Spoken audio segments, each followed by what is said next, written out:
Welcome. My name is Zrinka Stahuljak. I'm professor in comparative literature and European languages and transcultural studies departments here at UCLA. It is my pleasure to welcome you to today's lecture of the UCLA program in experimental critical theory, founded in 2008 by Professor Emeritus Ken Reinhardt. The ECT is housed in the Department of Comparative Literature and generously supported by the Deans of Humanities and of Social Sciences and by our donors. I am very happy to be co-directing the ECT with Julia Sisa, professor in political science and classics. We have dedicated this year's seminar to comparative thinking, placing comparison at the heart of what is experimental about critical theory.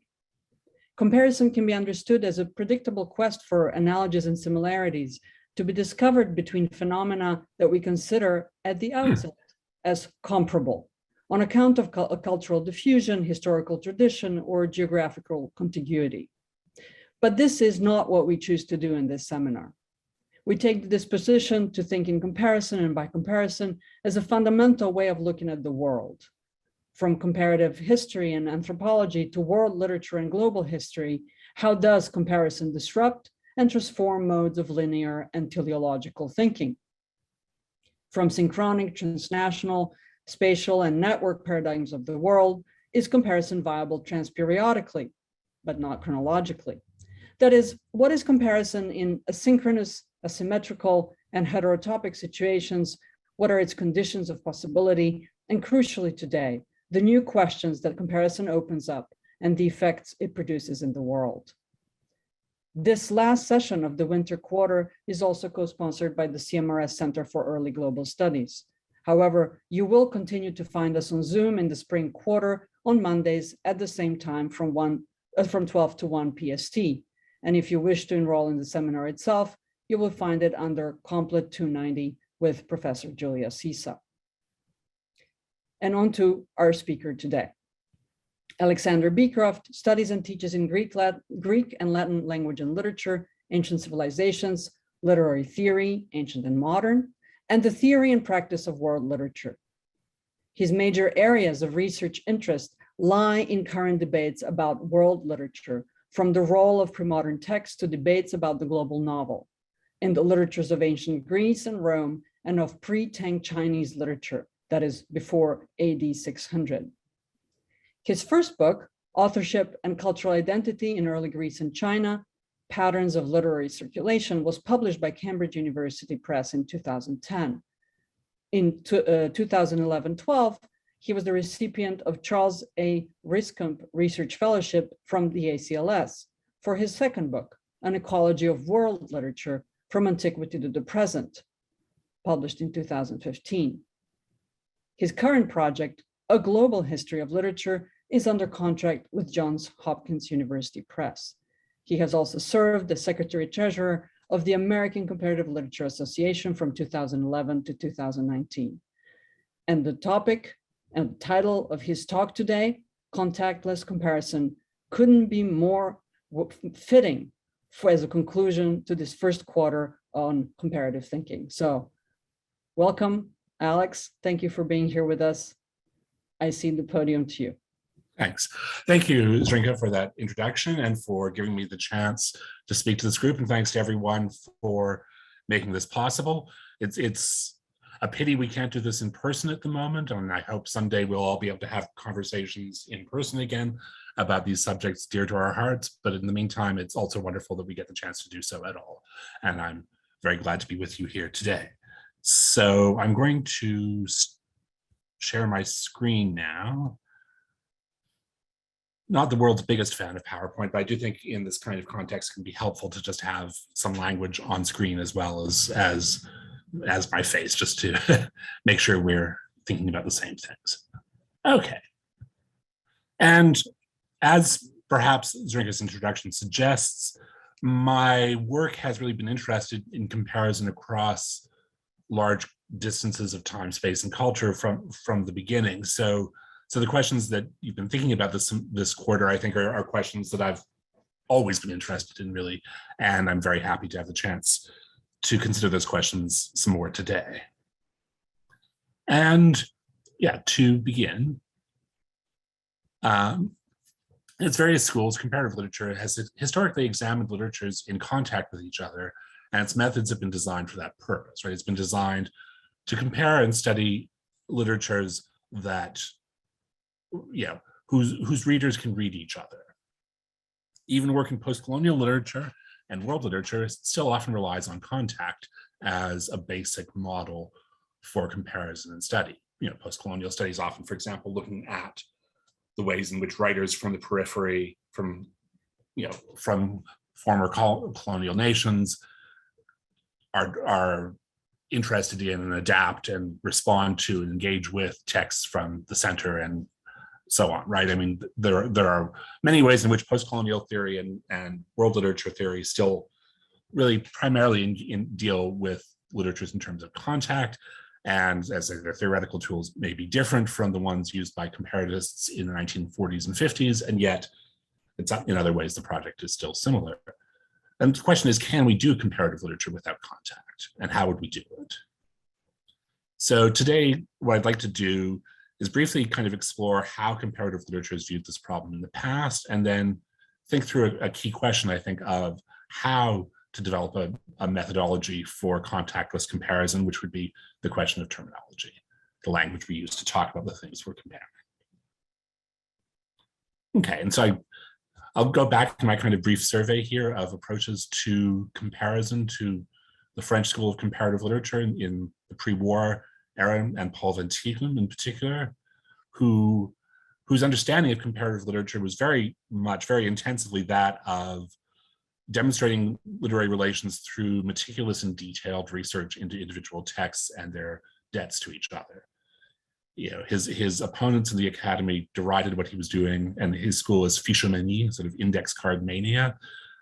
And in his own writing, he kind of embraces that term and says, yes, that's exactly what we need. That's what gives a rigor to what we're doing, is the ability to trace those kinds of connections between texts in as precise and methodical a way as possible. Now, as Franco Moretti once said, the kind of comparison that's done with this is not merely that of literatures in contact with each other, but usually literatures in contact with each other across the Rhine, right? French and German and English, and possibly, if we go fully upstream, maybe Italian and even Spanish if we're very daring. But that the body of languages and literatures in that traditional model of comparative literature was always very small.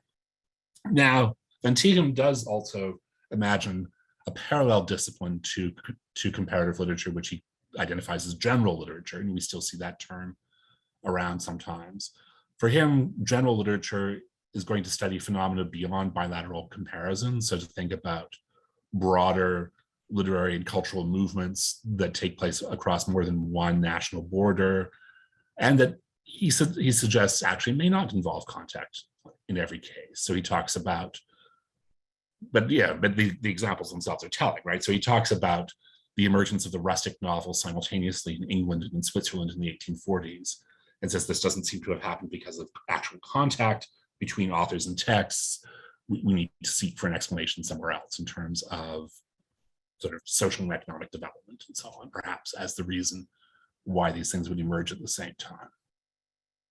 So in a sense, his comparative literature we could call a meta-discipline, right? It's a discipline that exists explicitly in his formulation to augment the work done by national literature specialists to kind of reach the corners that national literature study cannot reach, but not really to do anything fundamentally very different from what national literature specialists are doing in many ways. And his general literature does reach a little bit more broadly than that. I kind of think of it as a meta discipline or something, but again, his examples when he talks about general literature are all European examples, always. And they're all things that could perhaps be understood in terms of contact, just as much as in terms of broader kinds of comparison. And it's not clear always how we would know the difference. Crossing the Atlantic and moving past the war, we get to René Welleck. In 1956, in his theory of literature, he sort of somewhat patronizingly, I think, says that this French School of Comparative Literature has increased our understanding of the foreign trade of literatures, but he points out that methodologically it's not really doing anything different from what national literary study does, and says that there's that this method can't really tell us anything about the texts themselves, right? It can only tell us about the relationships between them, the external factors around the texts. And of course, writing in 1956 in the American Academy, if someone's saying that all we can do is look at the external factors around a text is obviously going to feel that's not a satisfactory approach. So he's not very happy, Wellock, at the time with that model of comparative literature. He does also, in the same text in Theory of Literature, consider the notion of world literature, only to reject it outright. And he does so interestingly, I think. The term world literature, a translation of Goethe's Weltliteratur, is perhaps needlessly grandiose, implying that literature should be studied on all 5 continents, from New Zealand to Iceland. I kind of love the fact that the 5 continents and the geographic range still leaves us within the family of Germanic languages, in fact, with New Zealand and Iceland. So we're not actually, in some ways, even as he's saying that world literature is too grandiose, he's in fact dealing with what is in some ways still a very narrow range of languages and literatures and traditions. Somewhat similar that way is a slightly later, but in slightly later formulation of comparative literature, which is C.L. Wren's The Idea of Comparative Literature, given as a presidential address in 1967. And here, Wren is very, I would say he kind of says the quiet part out loud here, in a sense. He explains more articulately than anyone else in this period why he thinks it's impossible to do comparative literature beyond Europe. And in so doing, I think he kind of gives us something to work with. He says, clearly fundamental differences in patterns of thinking among peoples must impose relatively narrow limits. An African language, for example, is incompatible with a European one for joint approaches in comparative literature study. Even Sanskrit, though itself an Indo-European language along with its Indian ramifications, presents a pattern of thought which renders any sort of literal translation of very limited value. I think that phrase, patterns of thinking or patterns of thought, is doing a lot of work in this passage as a kind of way of saying without saying that there's something incommensurate about the mentalities of peoples in different corners of the world that makes it impossible to genuinely understand literature from other spheres, let alone therefore to compare it, without, and does so in such a way that kind of says we don't even need to bother trying, right? That we know in advance we would fail, and so let's not bother. And very interestingly, I think his way of expanding on this, he does refer to a type of hybrid literature I've mentioned earlier, authors who choose to write in another tongue than their own, such as Samuel Beckett and Julian Green in their French works. African writings by native men of letters who write in English or French, or Rabindranath Tagore, who wrote with equal effectiveness in Bengali and English, illustrate the thought patterns of their natal regions of Africa or Bengal, yet in a literary style and tone which is neither English nor French. The problems for the literary student which such hybrids present may seem too complex for comparative literary studies, except for very rare specialists. I kind of love the idea that reading Tagore was something that only very rare specialists might be able to contemplate doing. It's even kind of implied in that passage that reading Beckett might actually be too much for all but the very rare specialists. It's unclear in a way the referent in that final sentence, whether it's meant to cover the whole paragraph or not. But again, there's very much this idea that there's something incommensurate about these thought patterns of other cultures that makes it utterly impossible to even contemplate any genuine act of comparison. The method of comparative literature will simply fail. And there it seemed to stand for a few more years. Suddenly by 1970, even René Wellock is saying things a little bit differently. And he's beginning to say things like, nor can comparison be confined to actual historical contacts. There may be, as the experience of recent linguistics should teach literary scholars, as much value in comparing phenomena such as languages or genres historically unrelated as in studying influences discoverable from evidence of reading or parallels. A study of Chinese, Korean, Burmese, and Persian narrative methods or lyrical forms is surely as justified as the study of the casual contacts with the East, exemplified by Voltaire's Orphelin de la Chine. So, here Wellock starts to suggest that yes, we should in fact be doing some kind of comparative literature that stretches beyond actual zones of contact. And I find his way of doing was very similar to that of the ACLA's State of the Discipline reports over the decades, which some of you may have encountered in your studies. And going back to Harry Levine in 1964, each of these reports emphasized the need for comparative literature to begin to consider non-Western languages and literatures. Every single one of them mentions that point somewhere along the way. I think it's really only in the last report in 2017 that we see extensive evidence of people actually doing that. And to some extent, of course, in Hans Saucy's report in 2006. But it's, there are several decades in a row in which the discipline kind of acknowledges, yes, someday we should really start thinking about non-Western languages. It would be really great to do that, but then it doesn't actually seem to get around to doing so, or to identifying the people who are doing such work, because it is being done in this period, although not by very many people and not getting the kind of attention in mind. But I'm struck by that sort of moment of Wellek's about Chinese, Korean, Burmese, and Persian narrative or lyric forms. So if, for example, traditional Persian and Korean narrative forms are different, it doesn't really tell us anything very surprising, right? I mean, we would expect that these traditional cultures, which had very little contact with them, we shouldn't be that surprised to discover they had very different narrative forms. And I'm not sure that we've gained anything by simply identifying that they are different.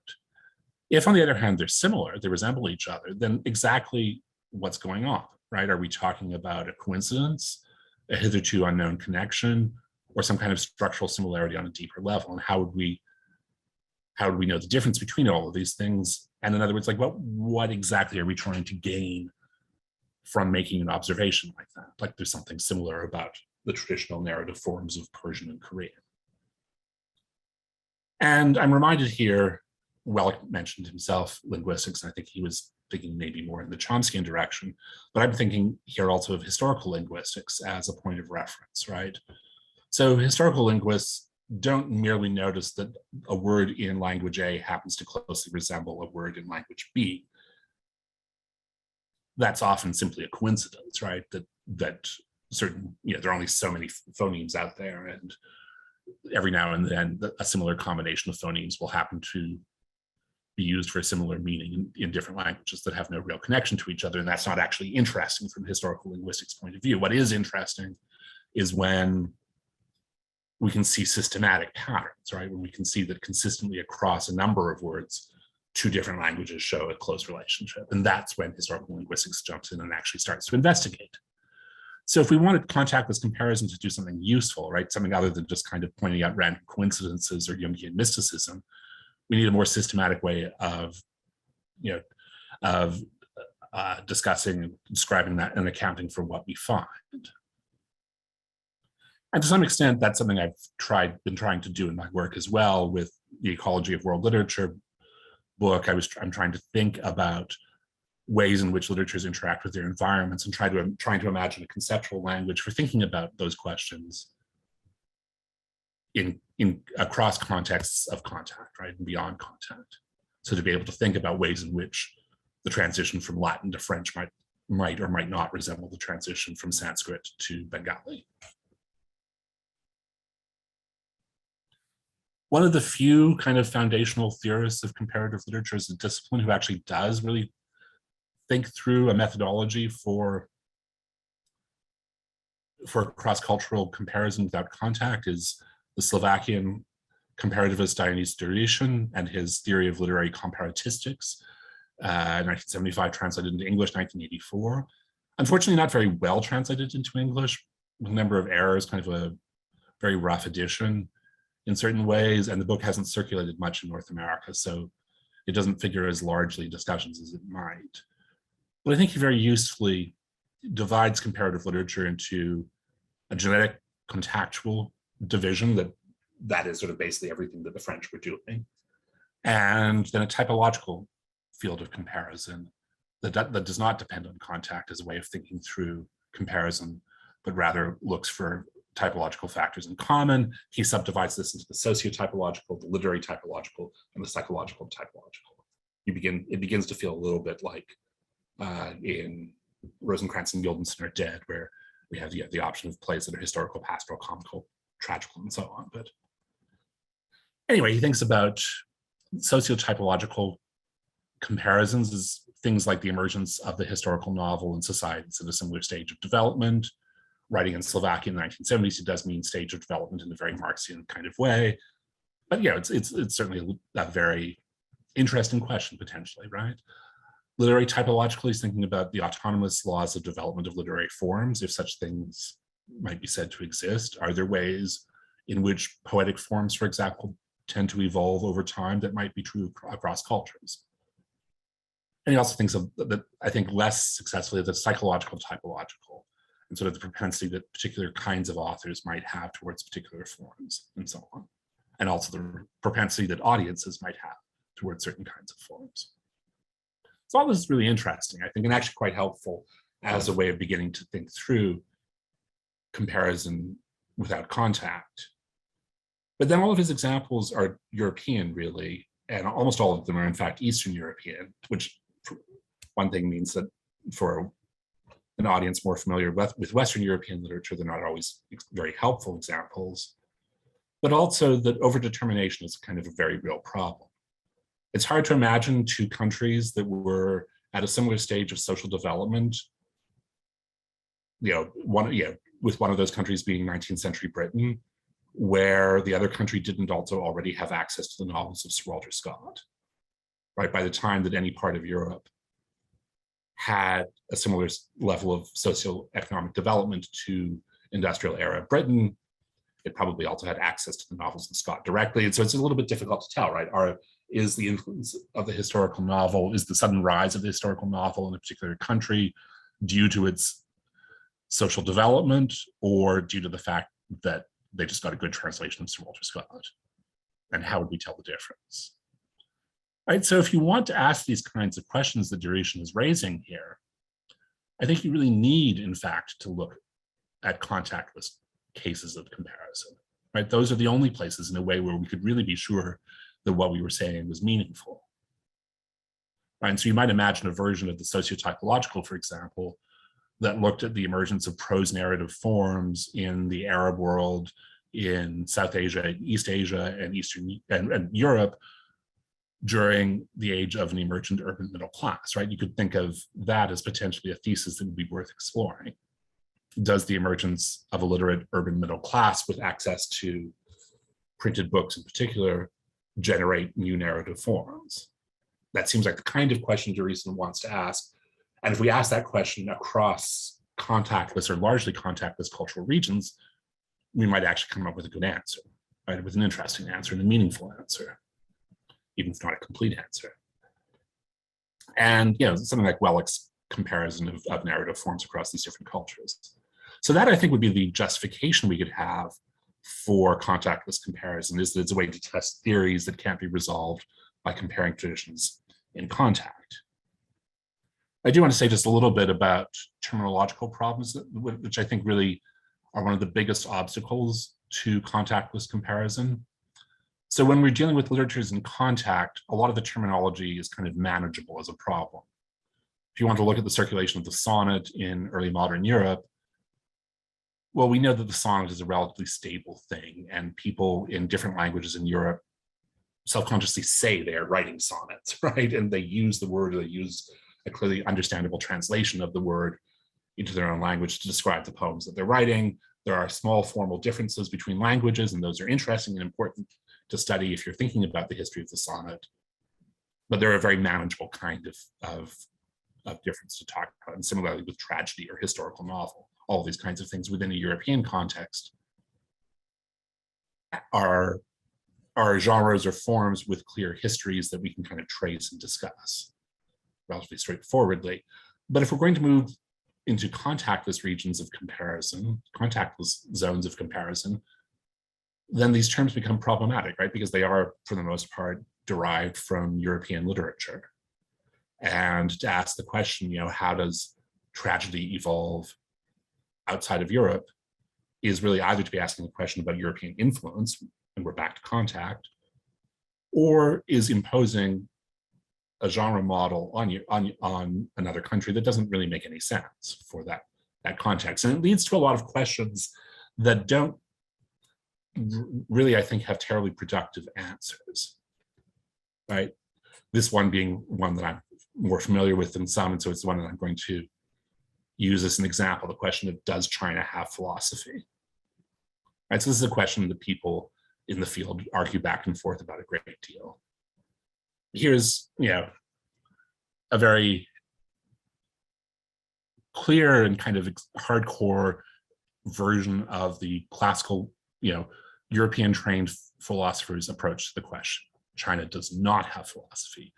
Massimo Pigliucci says on his blog, because philosophy, as it has been understood ever since Plato, is a form of inquiry into the nature of the world and human condition, conducted by the use of logical reason, where possible, informed by empirical evidence. And he says, Chinese texts do not do this, so they're not philosophy. All right, so that's sort of the one extreme position one can take on a question like this. What these texts are doing doesn't look like what Plato did, so it's not philosophy. There's a pretty obvious and important rebuttal to that, which is actually, first of all, these texts in China very often do exactly these things. They do argue using logic and evidence, very much so in many cases. And therefore, if that's what you're calling philosophy, they are philosophy. Brian Van Norden's recent book, Taking Back Philosophy, a Multicultural Manifesto, engages with just this question. He's a philosopher, a philosopher who studies Chinese philosophical texts, and he argues very forcefully that not just Chinese philosophical texts, but texts from many other parts of the world are absolutely philosophy in the Western sense. And in so doing, it's interesting to see how determined he is in the sense to show that that's very deeply true, that what these texts are doing really is exactly what modern Western philosophers are doing. So he says things like, the ancient Moist philosophers recognized that opaque contexts block the substitutivity of co-referential terms, something not fully appreciated in the West until the 20th century. Which is intriguing, right? Because it sort of suggests, in fact, we should read Chinese texts not just because they do something like what Western philosophical texts do, but that sometimes they might do them better. And it's as if Moist philosophy was somehow anticipating a very specific problem that 20th and 21st century analytic philosophy was going to grapple with. And I think you can see there the danger that might come in that kind of approach, right? The danger of assimilating these texts so thoroughly to a European and American paradigm that we actually kind of miss what's really interesting about them, or what's important about them, or what we might learn the most from them. And he uses this definition, which is, I think, a helpful one in some ways, of philosophy as dialogue about important unsolved problems. But again, like once we start to think of texts that do dialogue about important unsolved problems as philosophy, then the question comes, are we trying to just sort of assimilate all of those texts to a paradigm that we've developed in the West? As a sort of counterexample, and I could point to a lot of other people, but I'll point to my friend Vika Deneke and her work, The Dynamics of Masters Literature, which reminds us, first of all, that even the European idea of philosophy shifted rapidly and dramatically during the period in which Chinese texts were received in the West and in which China itself began to receive the Western idea of philosophy. So it's very difficult to even understand what we mean by saying that China is doing philosophy, since we'd have to figure out what we in the West meant by philosophy. But also, and her metaphor here, I think, is a nice one, that to give these ancient Chinese texts an analytical facelift might kind of conceal what's most interesting and meaningful in them. So kind of the question is, what does it mean to call a non-Western text philosophy, right? Do we call it philosophy because we want to elevate it by using a term that we ordinarily use for Western texts? Is that what we're doing? Are we instead denying what's valuable and distinctive in text by assimilating them to a Western paradigm? And then kind of how do we engage with the fact that even if we do use philosophy in this much broader sense of a dialogue about important unsolved problems of any kind, how do we deal with the fact that the term is also continuing to be used to mean a very specific kind of dialogue about those problems that did originate in Greece with, important antecedents in the Near East and Egypt, but that began in Greece in some kind of way 2,500 years ago? And will the term philosophy continue to have so much baggage as we carry it through that conversation that it actually, can't really do the work we want it to do in comparison? So just briefly to kind of gesture a solution to these hopeless problems, I think in a way what we need to do is to recognize that we're dealing with some kind of set of meta categories in comparison, that we're not dealing with philosophy and saying, let's look for and find philosophy, or literature for that matter, in every culture that we could study. Let's think about instead, okay, well, if what we're interested in is dialogue about important unsolved problems, let's call it dialogue about important unsolved problems, and kind of explore what the local tradition thinks about such things.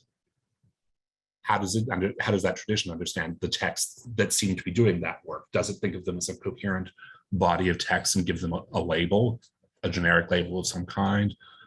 Does that label include kinds of things that we would not expect to see in other cultures? Are there ways in which we can kind of trace the history of those concepts and the debates about those concepts, because they're always debated, they're never straightforward and fixed in meaning. And in so doing, for example, we might have a contactless comparative literature that would begin by just kind of understanding the categories that are used to understand art made out of words in different languages. What are the limits of that art? Do scientific and practical texts count? Do they always count? Sacred texts? What's the role of orality versus writing in a particular context? Are there major texts in a particular tradition that can't readily be classified even in these meta categories, and how are they understood locally? How are all these ideas contested within the culture, and how have they shifted over time? And then kind of, thinking in more focused ways about questions like, do these sort of art made out of words things involve a distinction between rhythmic and non-rhythmic language, and how does that work? Because even to talk about poetry and prose sometimes is a misleading, I think, opposition, right? In different literary contexts. The subdivision of artful language into categories based on form or content, so genre, linguistic features subject to formalization, and so on. Right? And kind of keeping in mind as we do all of these things that these meta categories we've come up with are themselves just a mental isolated intellectual construction we've developed to help us do our work, and they're not objects that we assume actually exist in nature. But from that kind of work, from that kind of analysis, I think we might begin to see the kinds of questions that would really animate typological or contactless comparison, were we to do it in a more extensive kind of way. And I think I'll leave it there for today.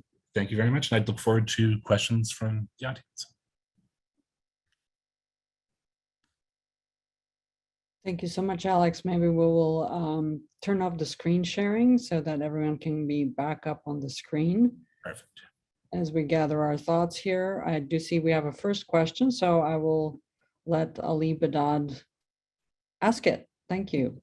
Everyone else who wishes to ask a question, please just raise your hand. Thanks, Ďurišin, and thanks, Alex, for that wonderful talk. I very much enjoyed it, as always, insightful. As you were talking, I was sort of thinking of Natalie Mellis's book, all the differences in the world, right?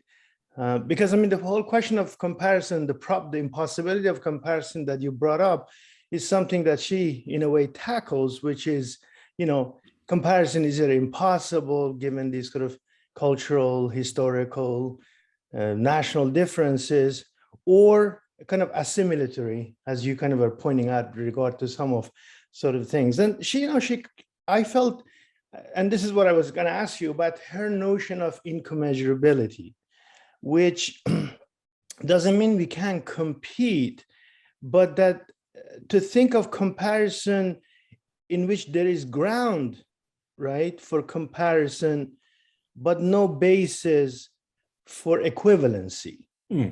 So I was wondering how much what you were sort of suggesting in a way in your talk is in a way about that particular insight, right? there's a ground for comparison, but no basis for equivalency. Yeah, I mean, it's not the sort of the formulation I use or the path I think I took to get to this particular way of thinking, but I think it is very much the same kind of approach that I'm thinking about. I mean, something I'm fond of saying a little bit flippantly about this question is that these kinds of comparisons may be theoretically impossible, but the bigger problem is that in practice they're very difficult. Right? That of course we can kind of imagine a notion of incommensurability that would mean that there's not just nothing that can be said, right? That there's no way of talking about these two things together.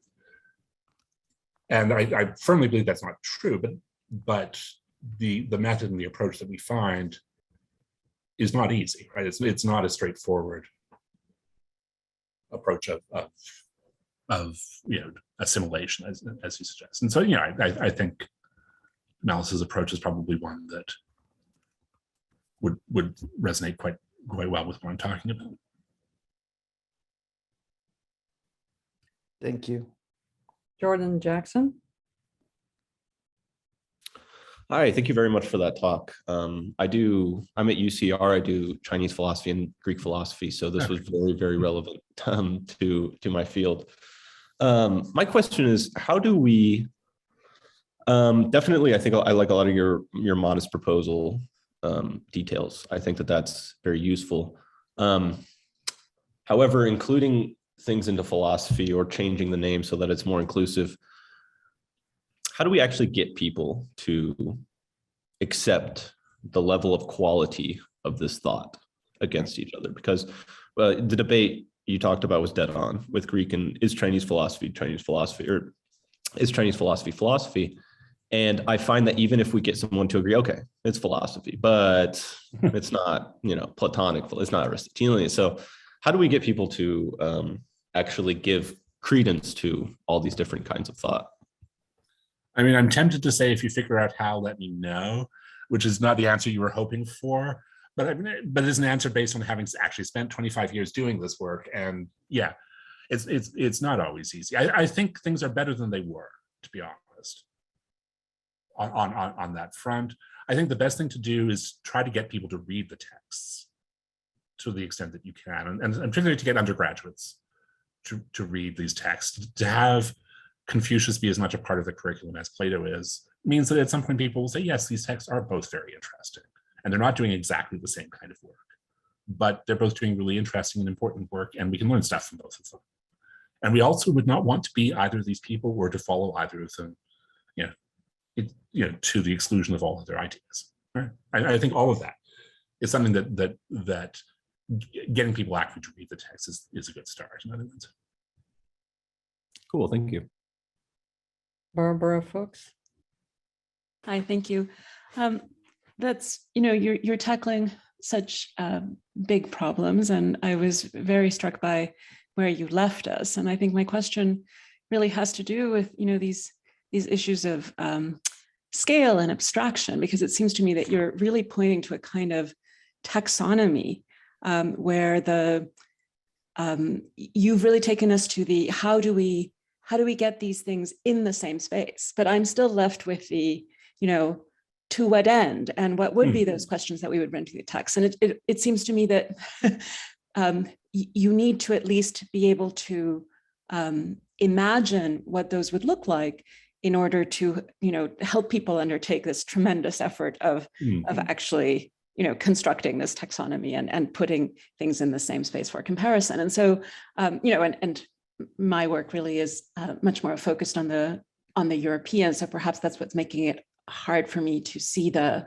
advantages of what I'm calling taxonomic in itself. But I would love to hear you say a little bit more about the, to what ends, if we were really to follow from those last set of questions that you posed. Well, I mean, one of the sets of questions, and this I think about a bit in my second book, the Ecology of World Literature book.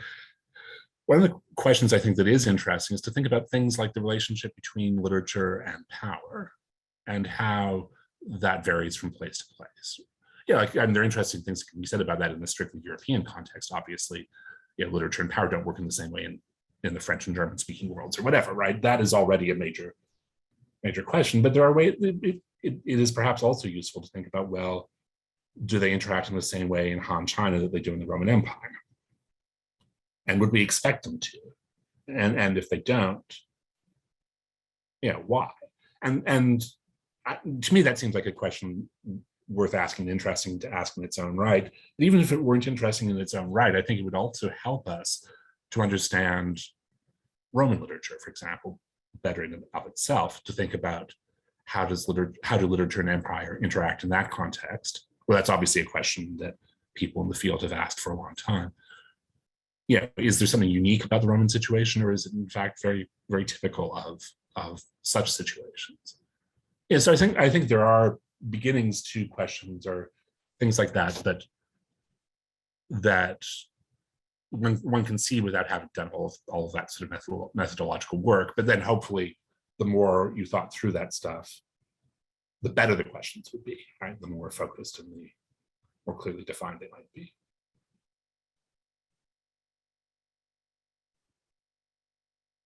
Jessie Neng.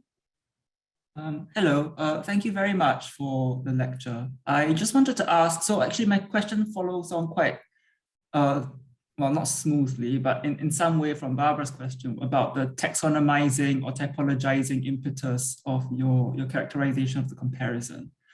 And I was going to ask, actually, you've already answered the question about whether it's mainly formalistic in terms of the questions that we can ask. But you've already said, we can ask about the relationship between literature and power, and not necessarily just the construction of different genres or different types of literary writing. But I was going to ask, does this kind of typologization bring us closer to what social science does in terms of performing experimental things, in the sense that each literature is a datum, and in fact, the lack of relation is actually a positive thing, because it shows that there is some kind of objectivity in us comparing different contexts and how they shape the literatures.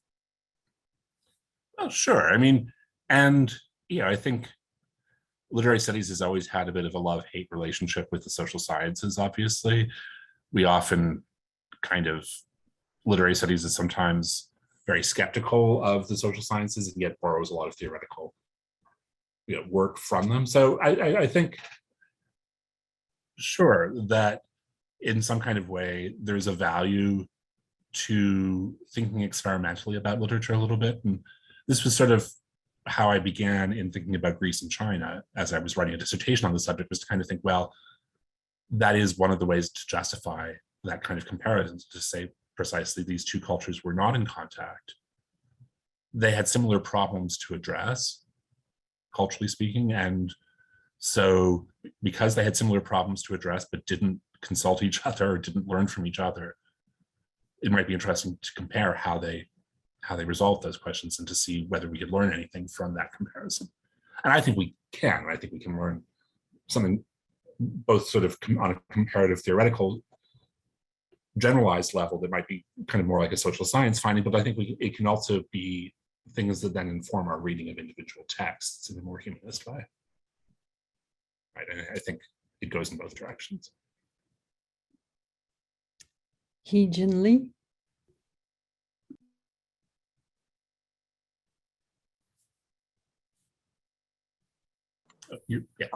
Sorry.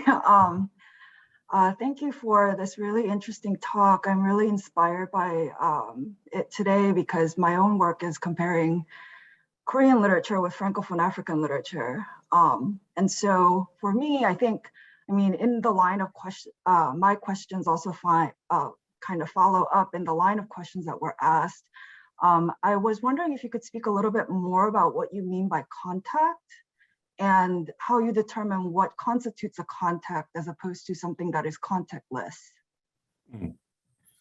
Yeah, fair question. I mean, because there's this, your field of research would be an interesting case in point, I would think, right? There's a way in which it would be impossible to say that Korean literature and Francophone African literature were not at all in contact, in that authors in both places have read some of the same materials, some of the same European texts, for example, whether or not they've read each other, right? They've both been influenced by European modernity in important ways and have engaged with that modernity in important ways. And so they're not entirely out of contact with each other, even if they're not literally in contact with each other, because they're in contact with the third body of material. And I think that is something I would try to distinguish from the kinds of cases that I'm talking about a little bit. I think it's an important field of its own. That's maybe sort of yet another dimension of inquiry. Cultures that aren't directly in contact with each other, but do draw on some but not all shared sources. Yeah, because the model I'm generally thinking about for contact versus contactless does sort of begin with something like Greece and China, where in classical times there's sort of demonstrably no contact or next to no contact, and not the kind of contact that would lead to the borrowing, for example, of a literary device or form. Right, I think so I've been doing some work more recently on this too, trying to think about what kind of geographic spaces constitute a sort of a space of literary circulation. Yeah, and so we can kind of, and we do think of Europe as being such a space, right? The text written anywhere in Europe might get read anywhere else in Europe, might get translated into another European language, and so on. Pre-modern East Asia works a little bit like such a space too. The texts do, to some extent, move from Korea to Japan to China, and people are doing more and more work on exactly how they do those things in pre-modern contexts.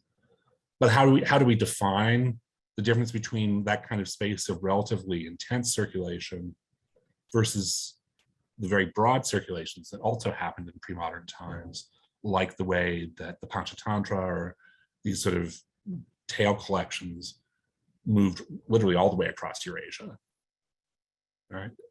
And that seems to me something different from the kind of space of more intense literary interaction where people do things like borrow poetic forms, for example.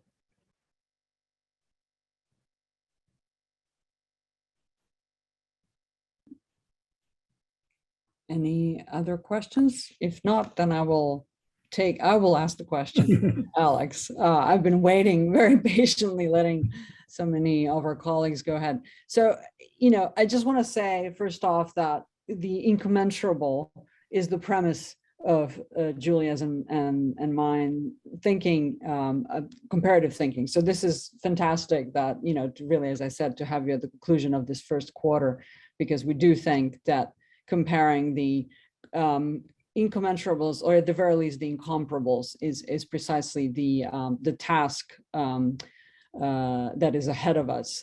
As we question these large paradigms, these large kind of diachronic paradigms, or the questions of contiguity, and as you were saying, I think in one word, juxtaposition, whether that's a juxtaposition of coincidence, regardless of time, or the juxtaposition through contiguity. But I was noticing something in the way, and this is probably because of what your field, or rather I should say period of specialty is. And so I want to press you on that point.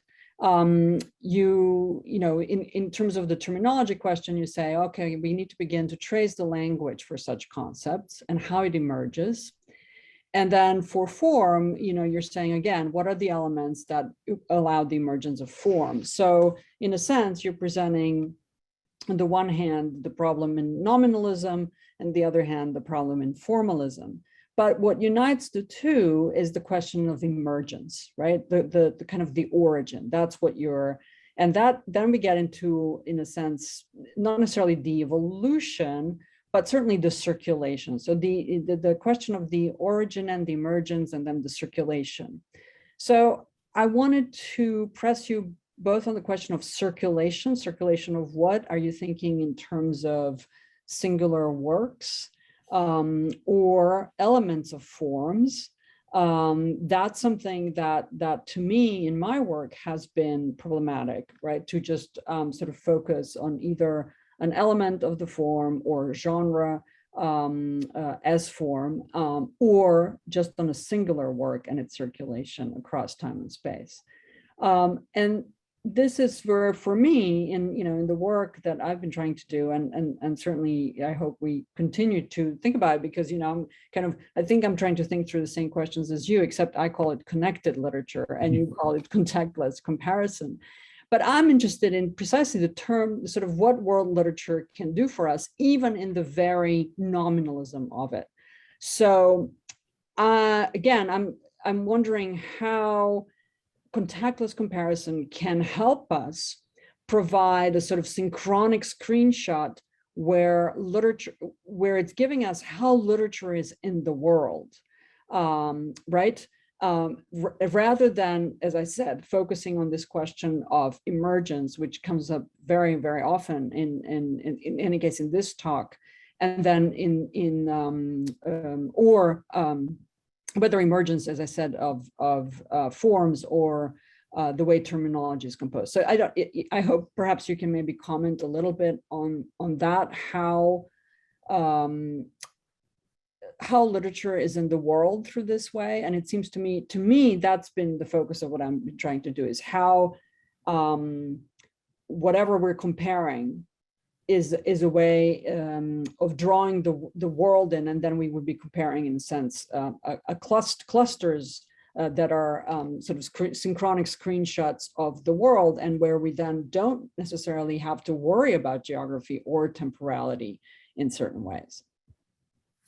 Yeah, no, a very interesting set of questions, and certainly I do have a kind of obsession with origins. I think that it's not going to surprise anyone that I got my first degree in classics, right? And then kind of moved into an interest in early China from that. Precisely, I think, because questions of origin always do interest me. But yeah, I mean, I think you made a good point about circulation of what, right? And sort of what are we actually talking about when we talk about literary circulation? And one of the challenges there, right, is it also sort of treats whatever we're examining as a commodity in some kind of way, right, that has a flow. And I imagine your connectedness is drawn from connected history to some extent, right?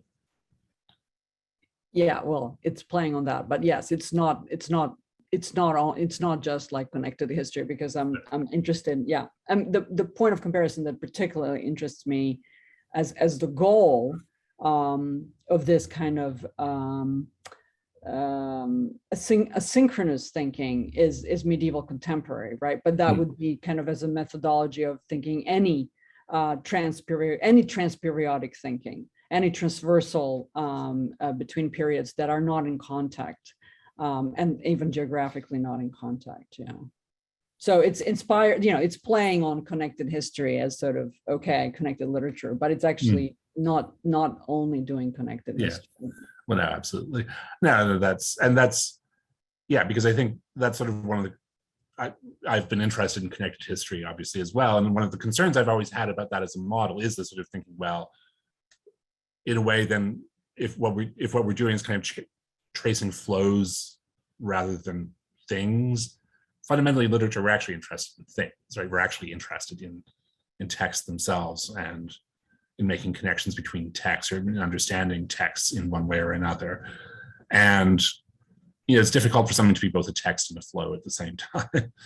So, I mean, in terms of circulation, for example, I do think it's very important and interesting to trace, the actual circulation of specific texts in very meaningful ways, right? In the way that we can see how the Alexander romance or something, right, moves from place to place to place, and we can actually follow that pretty precisely, amazingly precisely in some ways.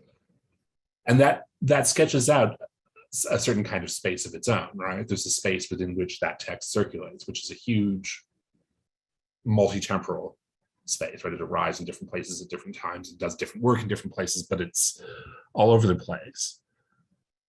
And then there's the kind of space that's, I'm giving you spaces, and you said you didn't really want spaces, but there's also the kind of space where, like, the sonnet moves,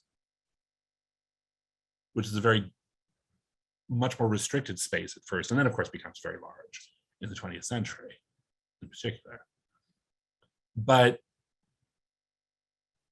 I'm interested in circulations in part because they do define spaces of one kind or another, and help us to think about the kinds of objects we might study. Like even to say we're going to do something that compares two different periods and different cultures, even to know that we're talking about different periods and different cultures, right, is itself a big problem, right? And to know that there is something called the medieval, right, as well. I'll sort of gesture towards, there's a lot of debate about what that is, or that there's a thing called Europe, right? And what we mean by these terms and how we know when we've reached the end of them. And so these kinds of, one of the reasons I'm interested in circulation is I think it helps give at least an answer to those questions. We can kind of say, like, Europe is the place within which Latin and Greek circulate as cosmopolitan literary languages in a particular historical era. In that sense, of course, the Arab world is partly part of Europe, and I'm happy with that. And it's a place where something like the sonnet will move, or the novel will have its beginnings. And, you can kind of trace a literary Europe based on relatively concrete things, in a sense, that actually happen in that place and that don't happen in other places. And a kind of density of those things, that it's not, again, in the kind of historical linguistics model, it's not just that the sonnet does this, but that many things do it, and that they tend to stop at roughly the same borders. And that might be a way of thinking of periodization in literature as well, right? Is to think about, this is the time in which certain texts circulate or certain forms circulate, and what's meaningful about the end of this period is this is a period when Latin assumes a certain role and the vernacular a different role, and later the vernacular assumes a new role or something, and that kind of play back and forth might be the thing that actually allows us to have periods and geographies. Yes, that's great. Thank you so much. Well, if there are no further hands up, I will then thank you, Alex, for having connected us with contactlessness. It's quite a feat. Thank you, everybody.